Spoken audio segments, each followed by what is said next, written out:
John, you are meticulous about everything. What are your top tips for keeping the house tidy? Oh, good, nice. Well, first and foremost, never love anyone or welcome them into your life or home. Well, you've got a wife and child. Oh, now. I've made a mistake, yes. You asked me what the tip was, and I would say, with hindsight, put your cleanliness ahead of your happiness. So don't have any pets, don't fall in love, don't have friends, keep your door locked. Then have a good clean around, sit down, don't move. Failing that, tin foil in the bottom of your baking trays, your grill pan, and you do it in the bottom of the oven as well. And then you have a pizza, a bit slides off. Instead of burning, stinking the house out, you've got to get the oven cleaned. Take the foil out, put some more foil down. So that, either no love or foil. Sorry, I just slightly lost the will to live halfway through that. You've got to double fold it, I didn't mention that. If you just put it in a fan oven, pop a little baking tray on there or some baking beads or something, just to weigh it down. Baking beads? Baking beads, you know, your ceramic beads. Ceramic baking beads? No, these are made-up things. You've got to blind bake your pastry for your flan. What? This is basic. Even I know about baking beads. Do you? Yeah. How did you not get the bake-off job? You would have been an excellent pair doing that. Which one? Yeah, but one has to be the light-hearted, fun one. That's you, Sean. You're the knockabout And I crazy. can do all the innuendos. Like that Claire looks like a cock. I mean, we're going to need to work on that, but it's a great idea. Stick it in your gob. Stick it in your gob. I could do that. I could do that all day long. That donut, tell you what you could do with that donut. You could get Paul's knob and shove it in the donut hole. What about that for like? That's the wrong. So I've got to scale back from there. Yeah, well, that's... Just to go, oh, lovely hole on that donut.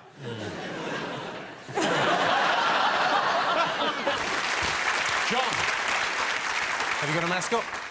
Yes, I have. It's the next phase of the sexually explicit franchise that I've launched. I've already made a sexy film and a sexy book. So now I'm launching Deep Clean, the magazine.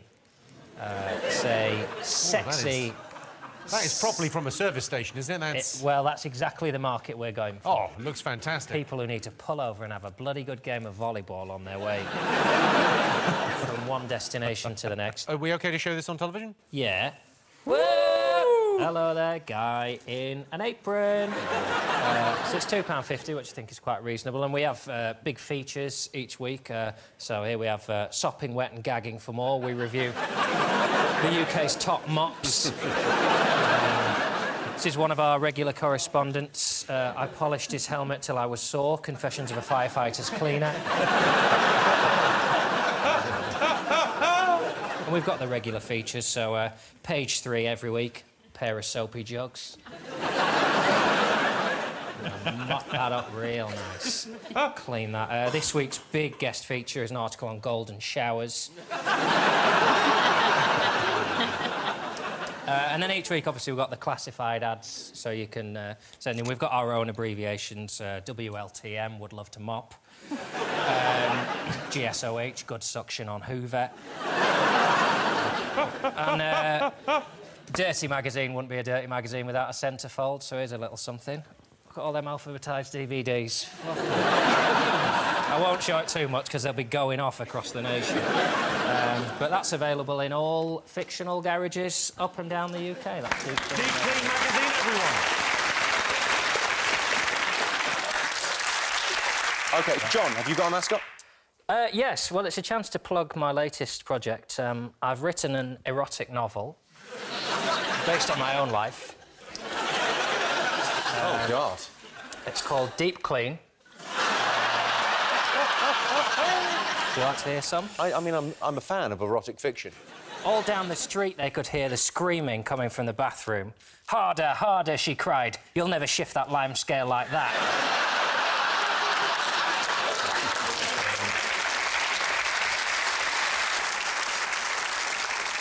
In the dimly lit bathroom, he stood naked, except for his clothes. Holding in his hand his pulsating, wet toothbrush. All clean, he declared, scuttling into the bedroom. That smells nice, she purred as he emptied the bottle into his hands and began massaging the soft flesh of her shoulders. Good, he said, and it's also killing 99.9% of all the bacteria on your back. Good old Carex. You haven't written this, you've remembered it, haven't you? When he'd finished, he stripped off slowly, making 2 neat piles of light and darks.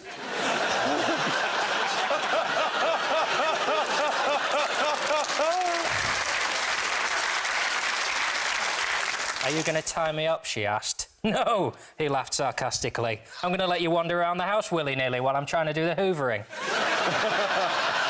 Available in my garage.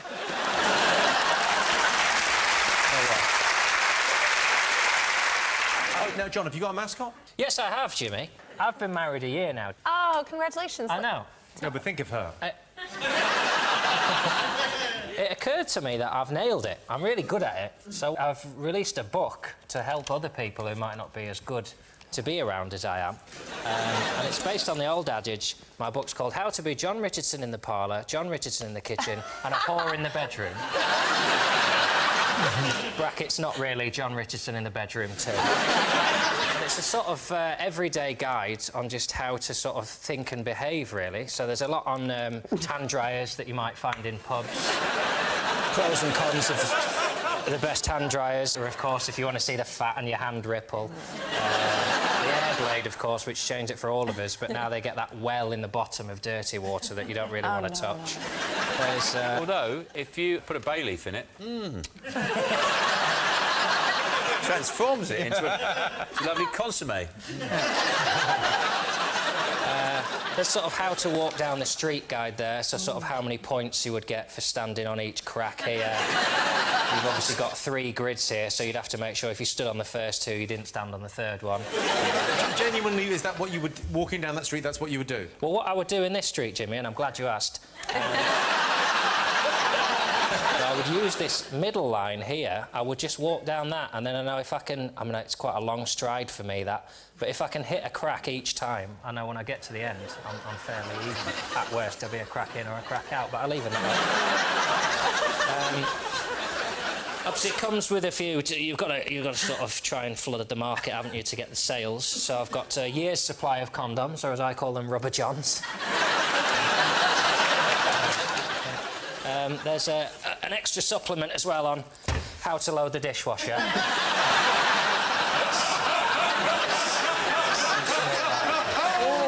We're still quite a long way behind as a society on that one. And that's my book. How to Be Jon Richardson, everyone.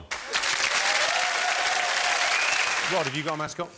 Yeah, I've messed up a bit, though, because I brought a mascot that I thought would wind John up and throw him and psych him out and completely mess with his head and put him off for the whole game. Right. Yeah, and then it backfired because I got put on his team.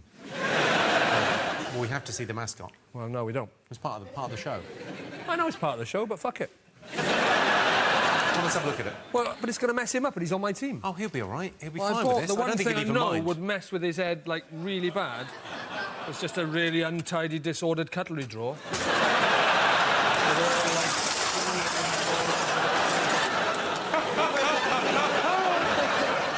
Well, we need... You've given me something to do there. I'm already so excited at just what this is going to look like by the end.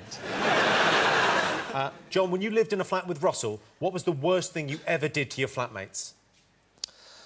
Oh, well, that would be the time that I got so tired of cleaning the flat that while they were out, I tidied the flat and then left them an itemised bill for my time at minimum wage. You know, I didn't want to overcharge the guys, but, you know, it's important they learnt that this shit doesn't happen for free. OK, now, John, you used to live with our Jon Richardson, didn't you? Yeah, I lived with John for a year. And is there anything we can do to help? When we first met John, he was living in a bedsit in Bristol, and may I just say, it was the cleanest bedsit I or Avon and Somerset Social Services have ever seen. Then we moved in together, a group of comedians, into a shared house. But John was not quite used to sharing yet, so there was a negotiation about mess. in which we would sort of go about our normal routine, and John had these... Just be careful. Let's just have an anecdote for an anecdote deal here. All right.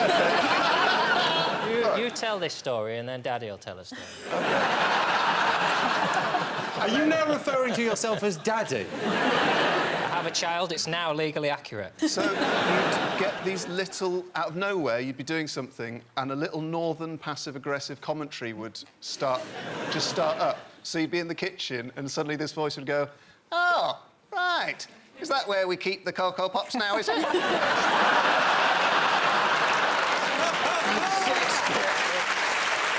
Where did we used to keep the toenails, John? Did we used to... Oh, no. I'll give you a clue, Jimmy. Oh.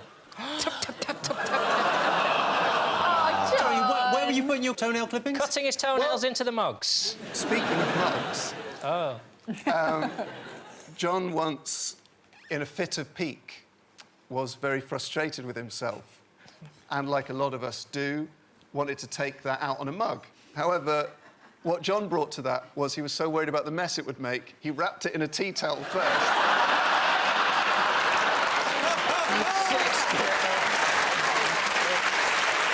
John, you got a mascot? Well, it's more a way of improving all our lives, Jimmy. I've been looking at the health and safety regs around this building and this show, and having looked, I'm amazed we're not all killed on a weekly basis. This is a death trap, this building. So I've done my training. I'm now a fully approved health and safety officer. So if you'll permit me to go around, I've got my my health and safety high-vis cardigan that I wear around.